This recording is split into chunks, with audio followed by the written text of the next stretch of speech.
Good morning, Cougars. So let's get started with 1 minute week at a glance. Today at lunch, we will have Club Rush. It will happen during 6th grade lunch and 7th and 8th grade lunch. If you're interested in any club, please don't hesitate to stop at their tables and sign up. On Wednesday, Miss Ong will be taking some of her theater students to a theater field trip. Please enjoy your play and make sure that you represent Man Middle School.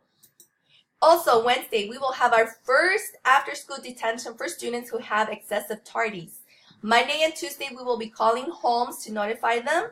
Tuesday, you will be getting your student summons and passes to be on time to your Wednesday after-school detention, which will be in room 109.